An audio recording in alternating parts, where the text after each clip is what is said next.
최근 우리나라가 네 번째 도전 끝에 세계 국채지수에 편입됐습니다.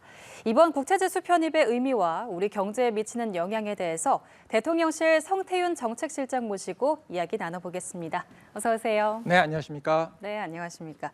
최근 우리나라 국채시장이 세계 국채지수 편입이라는 반가운 소식이 있었습니다. 먼저 이 세계 국채지수가 뭔지 좀 설명해 주시죠. 네, 이번에 우리나라가 들어가게 된 FTSE 러셀 세계 국채지수는 글로벌 채권 투자자들이 가장 많이 추정하는 선진국 국채지수라고 볼 수 있고요. 추정 자금 규모가 2.5조 달러에 달하는 정도가 되겠습니다. 아주 쉽게 설명을 하면 우리나라의 비상장 주식이 뉴욕 스탁 익스체인지 증권거래소에 상장되었다고 하면 그 자체가 엄청난 일일 텐데요. 국제금융시장에서는 뉴욕 증시에 상장된 거 이상의 일이라고 보시면 되겠습니다. 왜냐하면 금융시장에서 주로 거래되는 투자 자산이 국채가 가장 중요한 포션을 차지하고 있기 때문에 어떠한 주식에 비교할 수 없는 정도고요. 이러한 거래에 우리나라가 직접 투자될 수 있는 자산으로 인정받았다고 보시면 되겠습니다. 예, 실제로 내년 11월부터 세계 국채지수에 편입이 되는 건데요. 말씀하신 것처럼 이 지수를 따르는 추정 자금이 2조 5천억 달러입니다. 우리의 편입 비중은 2.22%로 9번째 규모라고 들었어요. 이게 우리 경제에 어떤 영향과 또 어떤 의미가 있는지 알려주세요. 일단 이 세계 국채지수에 편입됐다는 것은 해당 국가의 금융시장에 대한 정책과 제도가 선진적이고 신뢰성이 있다는 것을 인정받은 것이 될 수 있고요. 따라서 국제시장에서 글로벌 투자자들이 예측 가능성과 함께 시장 접근성을 가지고 한 경제에 대해서 매우 높이 평가하게 되는 상황이 됐다고 보시면 되겠습니다. 따라서 한마디로 자본시장 측면에서 글로벌 중추국가로 도듬하게 되는 국가적인 경사다라고 보시면 되겠습니다. 특히 이제 중요한 것은 말씀드린 것처럼 국제금융시장에서 거래되는 가장 중요한 투자 자산이 국채인데 대부분 달러를 중심으로 한 기축통화국 국채가 핵심적으로 거래가 되고요. 기축통화가 아니라 하더라도 대개는 국제유통통화라고 할 수 있는 뭐 파운드와 이엔화 정도, 이 정도 유로화 정도가 거래된다고 보시면 되겠습니다. 그런데 우리 원화의 경우에는 그러한 기축달러도 아니고 또 국제유통통화라고 보기도 어려운 상황에서 국채시장의 가장 중요한 투자자산 중에 하나로 편입됐기 때문에 매우 중요한 의미가 있다고 볼 수 있습니다. 특히 이번에 편입되게 되는 이 세계 국채지수에서 우리나라의 투자 비중은 9번째가 됩니다. 한 2.22% 되는데요. 가장 높은 비중을 차지하고 있는 것이 미국의 40.4% 정도이고 그 이후에 이제 일본, 중국, 프랑스, 이탈리아, 독일, 영국, 스페인 정도이기 때문에 말씀드린 것처럼 달러나 유로화 또는 파운드화 등을 사용하는 대부분의 국제 유통통화 국가들이어서 여기에 참여하게 되는 것이 가장 큰 의미가 있다고 볼 수 있겠습니다. 예. 아까도 잠깐 이야기를 했지만 사실 우리나라가 바로 성공을 한 건 아니거든요. 네네. 2022년에 관찰 대상국에 이름을 올린 후에 세 차례 불발 이후 편입에 성공을 했는데 그동안 뭐 여러 노력들을 해왔을 것 같은데 이번에 편입하게 된 주 요인은 뭐라고 보시나요? 실제로 이 세계 국채지수 편입은 2008년도 글로벌 금융위기 때로 거슬러 올라간다고 보시면 되겠습니다. 그때 이명박 정부 하에서 본격적으로 추진을 한 바가 있었지만 잘 이루어지지 않았고요. 지난 정부에서도 시도를 했었지만 성사되지는 못했습니다. 이번에 일종의 이제 윤석열 정부 들어와서 후보 대상으로 선정됐다고 보시면 되겠고요. 그 이후에 지속적인 노력을 해서 글로벌 스탠다드에 맞게 자본시장을 개편하고 과감한 제도 개선, 특히 외환시장과 국채시장의 선진화를 해온 과정을 통해서 이루어지게 되었다고 보시면 되겠습니다. 가장 중요한 요인은 실제로는 어떻게 이 국채지수가 편입 결정이 되는지를 보면 알 수 있는데요. 가장 중요한 요소는 결국은 이제 국가의 재정 안정성, 신용 등급을 평가하는 데 가장 중요한 요소이기 때문에 그렇습니다. 여기에 외국 투자자들이 실제로 접근하는 데 있어서 어려움이 없는지를 평가하는 부분이 되겠습니다.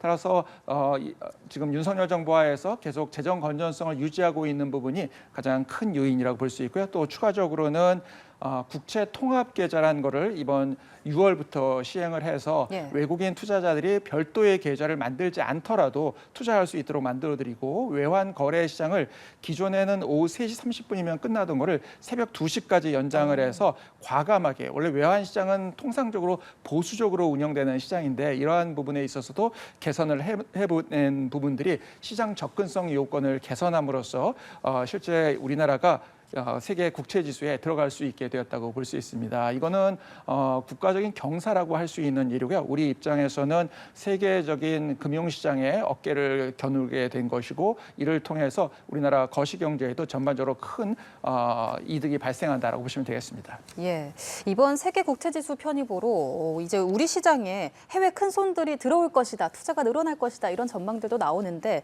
어떻게 실제로 이 국채 시장에 대한 투자를 늘릴 거라고 보시는지 그리고 늘리게 된다면 그 시기는 언제쯤으로 예상을 하시나요? 이 FTSE 러셀 세계 국채 지수라고 부르는 여기에 우리 편입 비중은 아까 말씀드린 것처럼 한 2.22%가 되겠습니다. 네. 근데 이 세계 국채 지수를 추종하는 자금이 대개 한 2.5조 달러 정도로 보이기 때문에 한 560억 달러, 우리 돈으로 하면 약 75조 원 정도고요. 이러한 정도의 외국인 국채 투자 자금이 추가로 유입되는 것으로 볼 수 있겠습니다.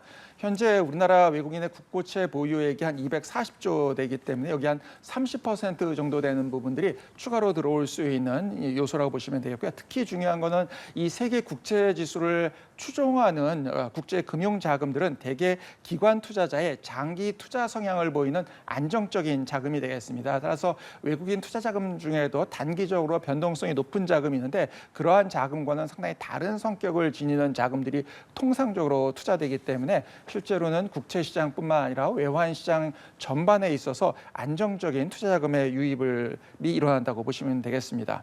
실제로 이제 편입 비중이 작았던 과거의 예를 보면은 그런 경우에 이제 일시에 편입되기도 했는데 우리는 상당히 큰 편입 비중을 차지하는 것으로 보이기 때문에 이제 내년 11월까지 점진적으로 이 편입이 이루어진다라고 보시면 될 것 같습니다. 예, 이렇게 외국인 투자가 늘어나게 되면 금리는 어떻게 좀 내려가는지 궁금하고요. 이 금리가 내려갔을 때 정부나 기업의 자금 조달에도 긍정적인 영향을 미칠지 궁금하거든요. 네, 매우 긍정적인 영향이 있다고 볼 수 있겠습니다. 세계 국채 지수의 추정 자금은 대개 장기 투자 성향의 실수요 자금이어서요. 보다 안정적인 성격을 지니고 이러한 자금들이 들어오게 되면 금리를 인하하는 효과가 있기 때문에 정부와 기업의 자금 조달 비용이 크게 줄어들게 되고 외환 시장의 유동성이 증가하면서 우리 원화 가치 역시 안정적으로 즉 환율이 안정적으로 유지되는 데 도움이 된다고 보시면 되겠습니다. 이제 통상적으로 금리를 낮추는 방법은 중앙은행이 기준금리를 인하하는 방법이 있습니다. 이제 이렇게 되면 자금 조달 비용은 낮출 수가 있지만 원화 가치가 떨어지면서 물가 부담을 야기할 수 있는 경우가 있는데요.